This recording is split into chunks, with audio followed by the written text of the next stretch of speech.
Welcome to the Circle Segmented Cutter video series, part 1 of 4.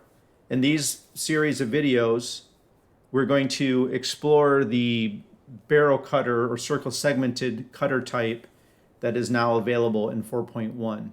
There's going to be a 4-part video series, so we're going to have a video for each different type of barrel cutters or shapes that Tebis offers in 4.1. So looking at the tool library here, we have imported a DXF file. We're just going to use that to create the cutters. So we're going to right click, select new cutter milling tools, and at the bottom we have barrel cutter. Starting at the top here, the general cutting parameters. This is identical to other cutter types in Tebis when you're creating tools. So we have the nominal diameter, shank diameter, cut edge length, and so on. And then we have barrel cutter parameters. This is what's different or new. And inside the shape drop down, we have contour, barrel shape, cone shape, and drop shape. We'll start off this series by looking at the drop shape and going through each one.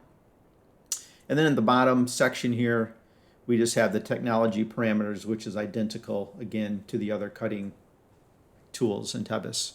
So starting at the top here, we're going to start filling out the parameters. We'll go over probably a little bit more in length in this first video over each of the parameters. And then moving forward, we won't spend so much time on them because they're the same. So the first one is nominal diameter, which is the diameter of the cutting tool, and the shank diameter. In this example, they both happen to be the same, 16 millimeters. So we'll select 16 millimeters here. The cut edge length is 30 millimeters, so it's the length of our flutes of our cutter. It's already set to 30. We'll put the insert length the same as 30. The next is the programming length. The programming length in Tebis is how far the cutter sticks out of the end of the holder. And that's represented by this purple axis system here. So right now it's set to 80. Probably going to change that to 50. And you can see the axis system drop down. So again, the holder is going to get clamped down to this axis system here. And then from here down it's going to be sticking out of the holder. The top clamping, again, I'm just going to go over this. We won't do this every time. This allows us to set a clamping range of the cutter. So we can select here to activate it, and then we just give it a maximum and minimum clamping.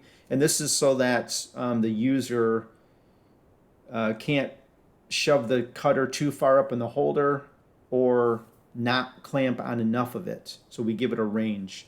So for this, I'm looking at the drawing here. The cut edge length is 30. The overall length is 100. So I have 70 millimeters of shank here. So I'm going to put the maximum clamping at 65. And then the minimum, I don't want them to just clamp on a millimeter or 2 millimeters. So I'll say a minimum of 10. Select OK. We'll see the range here.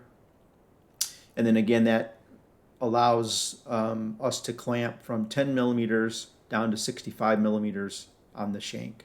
And if we try to clamp it less than 10 or more than 65 in this example, then we'll get an error message down here telling us we're outside of the clamping range. The total length of the tool is 100. The connection to the holders, this is going to differ depending on what your plug list is. Or for solid carbide or solid straight shanked holders, we can select this empty blank spot here. And then when we're looking for holders in the tool library, when we're creating a tool assembly, the software will look at the shank diameter of the tool. So we'll only allow this cutter to go into holders that can accept 16 millimeters.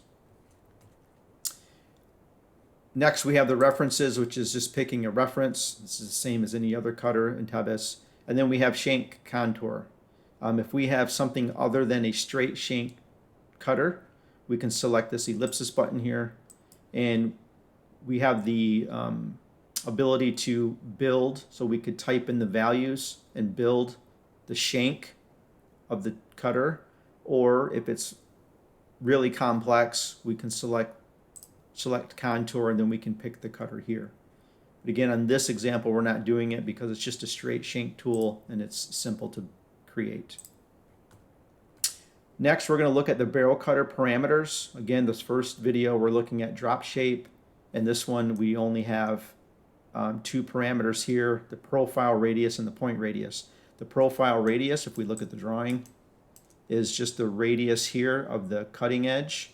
This is 75 millimeters. I'm just going to put 75. And then the point radius is the tip of the tool. It's 3 millimeters.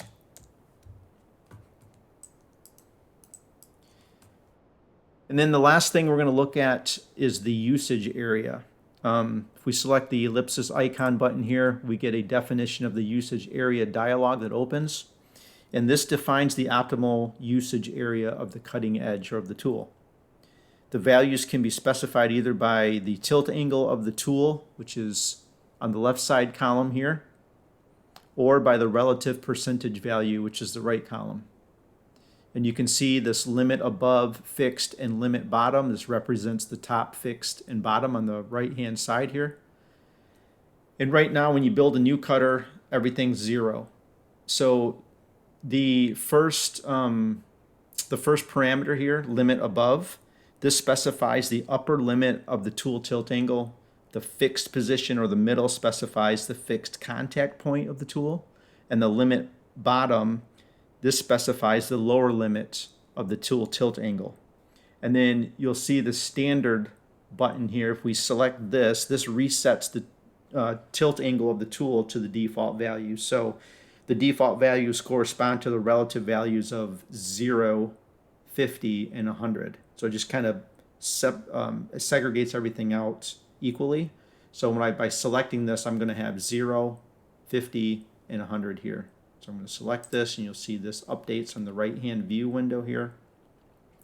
And with this shape of a this specific cutter at 50%, or the fixed position in the middle, it's 10.739 is the angle. And then at the very top, you can see this doesn't go all the way to the top corner. That's because the diameter of the cutter is 16 millimeters, and this is a straight edge down to this point, and this is the tangency point of where the 75 millimeter profile radius begins. So on the profile radius, this is where we're looking at the limit above fixed and limit bottom. So you can see at the bottom here, the bottom, this is the tangency point where the profile radius goes into the point radius. Now you don't have to leave them at 0, 50, and 100. You can manipulate this and change these. So if I want, I can't go negative here, so I can't go above or beyond the top, but I could select the top, for example, at 7. And you'll see the top edge now is here. And maybe I wanted to put this at 65, for example, just to move it more in the center. So now with this setting, when I'm doing a 5-axis program, for example, the cutting edge will only be used between these top and bottom values. It will not be used up here. So you can manipulate it how you want the tool to be used, or excuse me, where you want the tool to be used on the cutting edge. But for what we're doing here, I'm selecting standard to make it evenly spaced. We select OK, and you'll see these numbers here, 0, 10.7, 21.4. We select OK, and you'll see those values here. So the bracketed numbers are the top and the below, or top and bottom. And then the first value you see outside of the brackets is the 10.74, which is the fixed position, or the mean, or what we're calling the mean. And then the bottom here, technology parameters, again, this is identical to other cutting parameters when you're building different other cutters in Tebis. So we have the number of flutes or the edges, replaceable cutting edge, counterclockwise, clockwise, and so on.